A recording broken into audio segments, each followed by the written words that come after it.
Hey everyone, welcome back to Star Cub Review, and good evening for the second review of the night.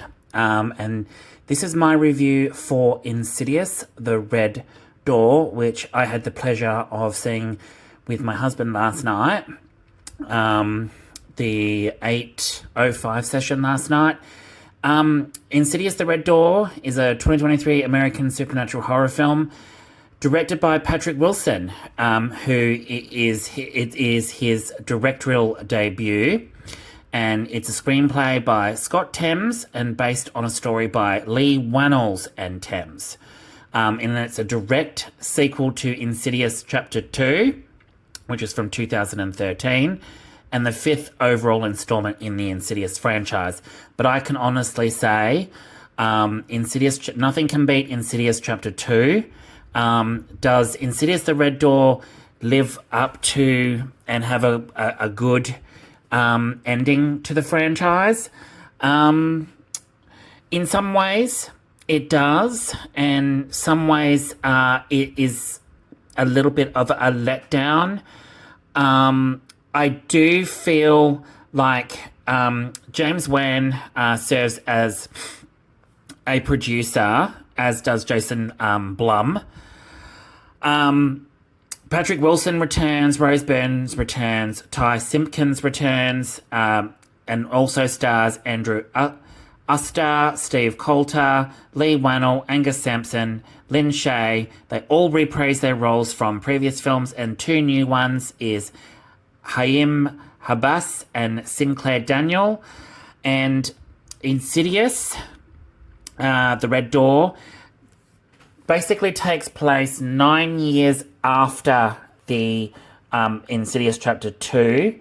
And, from previous, from number 2, that it shows you that Josh was possessed and his memories are now lost, and so is Dalton's, as they did regression, not regression, they got their memories wiped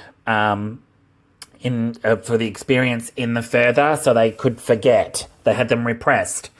And it's basically 9 years later, and we basically flash to Josh and his wife Renee have split, and his mother Lorraine recently died. Now, Lorraine was played by the amazing Barbara Hershey, who starred in the first two films, Insidious 1 and Insidious Chapter 2, and I can honestly say it was a very big letdown to see her just basically discarded in this film. I feel like she had such a pivotal role in the first two that this one, she just suddenly died. And the fact that at the end of Chapter 2, Josh and his wife Renee, they seemed all normal again, back to normal, got their lives back on track after getting them, after Josh and Dalton got their memories wiped.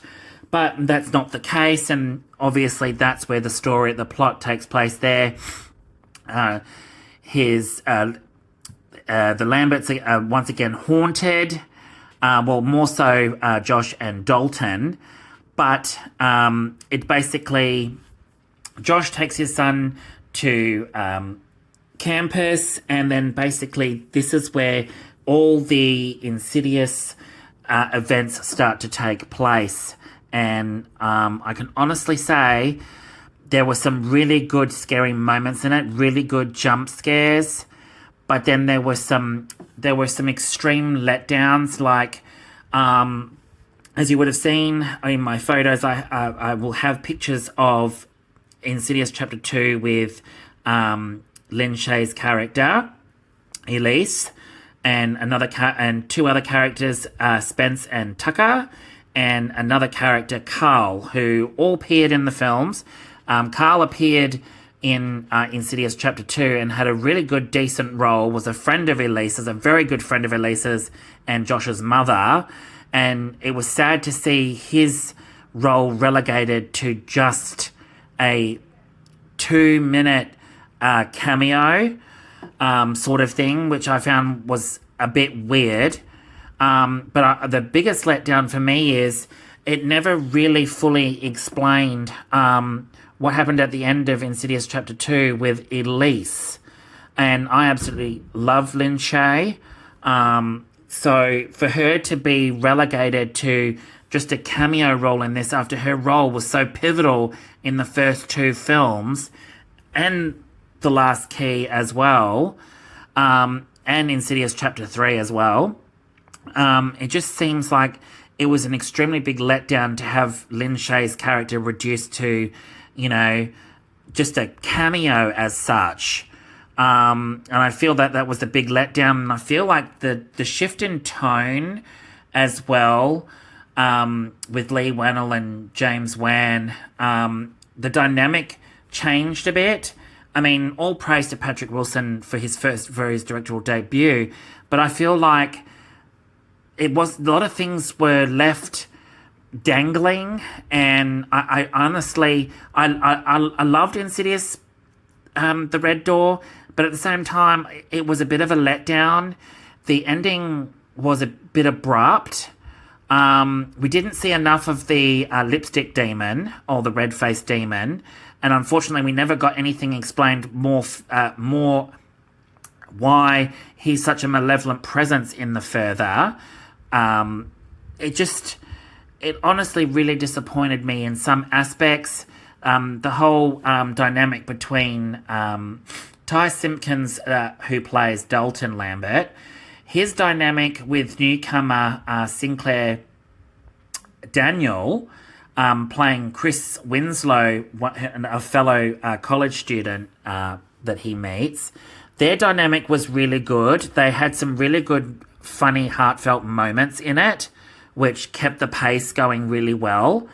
But I feel like with such an involving story as Insidious has been in the mythology of the show, of the movies, I just feel, and even Spence and Tucker, they were relegated to a cameo in it as well, and I felt like they were discarded more with Elise as well, and obviously Carl as well. And as you can see, I've got pictures of Insidious Chapter 2, which are flashing on the screen and stuff, because I absolutely loved Chapter 2 of Insidious. I thought that the dynamic in that was just amazing.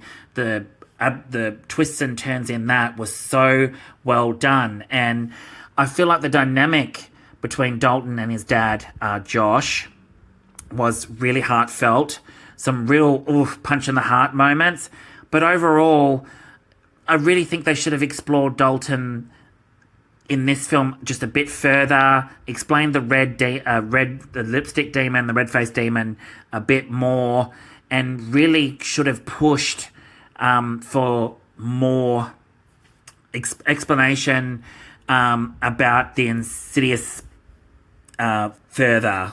It honestly, it's little gripes here and there, but I feel like there's some things that were just left dangling, other things that weren't explained very well, and I feel like there should have been more to The Red Door than what we got. But overall, what do I rate it?